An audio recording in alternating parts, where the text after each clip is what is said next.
Hello there. Let me start off with a very simple question. Take a look at this piece of code and tell me what's going to happen if I uncomment the statement on line number 3. Right now, the code is error-free. So if I run the code, I won't get anything printed on the screen because there's no print statement, but I won't get any errors as well. Now, if I uncomment the statement on line number 3, what's going to happen is we are going to get an error. And if I hover on this, we can see that it says required type byte provided int. Now, what does this mean? This means that it was expecting a byte value, but we gave it an int value. If I still run the code, what's going to happen is we're going to get an error which says possible lossy conversion from int to byte. Now, what does all of this mean? All of this simply means that we cannot store 300 in a variable of byte type. And why can we not do that? That is because byte has a range of -128 to 127, which means the minimum number that we can store is -128 and the maximum number that we can store is 127. And 300 is way beyond the range of values that byte can hold. And something similar applies to other data types of the integer category as well. For example, short has got a range of -32,768 to 32,767. Similarly, int and long has got their own ranges. And this brings up a question. Why is the range of byte, for example, -128 to 127? Why not say -100 to 500 or something like that? Now, there has to be a reason associated with it, right? These numbers cannot be random. And that's exactly what we're going to discuss in this video. But before we get started, I am assuming that you're familiar with the data types that Java supports. And more specifically, you're familiar with the data types in the integers category. And not just the data types, you're familiar with the width and the range as well of the data types that belong to integer category. And not only this, I am also assuming that you're familiar with 2's complement. If yes, great. Please continue watching this video and I'm sure you'll be able to grab everything that I'm going to discuss in a moment. If not, I have dedicated videos on these topics and you can find those videos by checking the playlist that I have on my channel, or you can access them by clicking the link on the card that would have appeared on the top right section of your screen. So with that said and done, let's get started. Now, to understand the reason behind the range of various data types in the integer category supported by Java, we will take byte as an example. And whatever we discuss for byte will apply to short, int, and long as well. So, we know that byte is an 8-bit type, which means we will have 8 slots available to represent a number that is stored in a byte variable, right? Now, each of these slots can take either 0 or 1 because we know that computers store everything in binary. And that is another topic of discussion, which we're not going to cover here. But if you're interested in knowing why computer stores everything in binary, please let me know in the comment and I'll make a video on that as well. Continuing, we know that there are 8 slots and each of these slots can have either 0 or 1. Now, very basic maths. If we have 2 options available for each of them, and there are 8 slots, what is the total number of combinations that we can have? We can have 2 to the power 8 combinations, right? Which is equal to 2 power 4 into 2 power 4, which is equal to 16 into 16, which is equal to 256. This means that we can have a total of 256 combinations when we have 8 slots where each of these slots can take either 0 or 1. Now, we also know that this is called MSB, or the most significant bit.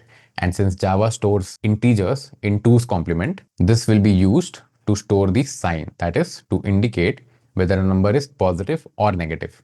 And it is done with the help of 0 or 1, where 0 indicates a positive number and 1 indicates a negative number. Now, if this bit is reserved for sign, we are left with 7 slots. And with 8 slots, we could have 2 to the power 8 combinations. Now, with 7 slots, we can have 2 to the power 7 combination, which means we can have 128 combinations, right? So, taking this and this into consideration, what can we conclude? We can conclude that we can have 128 positive numbers and we can have 128 negative numbers, right? That's because if I put 0 over here, I will have 128 combinations here, which are positive. And if I put 1 over here, I'll have 128 combinations here, which are negative. Now, continuing from this, we concluded that we can have 128 positive numbers and we can have 128 negative numbers. So if we can have 128 positive numbers, what is the range of number that we can have? The positive number will start from 0 and we can have a total of 128 of them, which means we can go from 0 all the way up to 127, right? Similarly, for negative numbers, we will start from -1 and we can have 128 negative numbers. So from -1, we can go all the way up to -128. Now, combining these two, what can we conclude? Can we conclude that using the 8 slots that we have available over here and the fact that each of them can have either 0 or 1, we can store numbers from -128 all the way up to 127. So the reason behind byte having a range of -128 to 127 is the width, which is 8 bits. But not only that, it is also the fact that it can hold both positive and negative numbers. So byte is an 8-bit type, which means it can have a total of 2 to the power 8 combinations of zeros and ones, which means it can represent 256 numbers. Now, out of these 256 numbers, 128 will be positive and 128 will be negative. Now, if we change this to 12, now we will have 2 to the power 12 combinations. So we will have 4096 numbers, which means we will have 2048 positive numbers and 2048 negative numbers, which means we will have 0 to 2047 on the positive side and -1 to -2048 on the negative side. And the range will change to -2048 to 2047. If I decrease it to 6, the calculations will change again. It will be 64 numbers in total. So 32 positive, 32 negative, and this will be -32. This will be 31. So it will be -32 to 31. Or if we make it such that we hold only, for example, positive numbers where the width is 8 bits. Now we know 8 bits will give us 256 numbers. And if we store all positive, the range will be 0 to 256. And if we store all negative, the range will be -256 to -1. By the way, this will be 255 and not 256.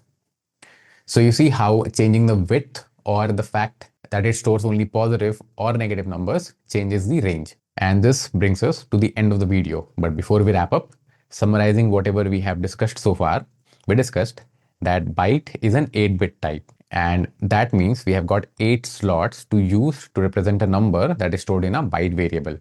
And each of these slots can take either 0 or 1. Since each of them has 2 options to choose from and there are 8 slots in total, that gives a total of 256 combinations. Now we also know that Java uses 2's complement to store integers, specifically the negative integers. And that means the MSB is used to indicate whether a number is positive or negative with the help of either 0 or 1. So this slot is reserved for representing the sign. And that means we have got a remaining of 7 slots. Now for 8 slots, we had a total of 256 combinations. For 7 slots, we will have a total of 128 combinations. So taking this and this into consideration, if I have 0 in MSB, I can have 128 positive numbers.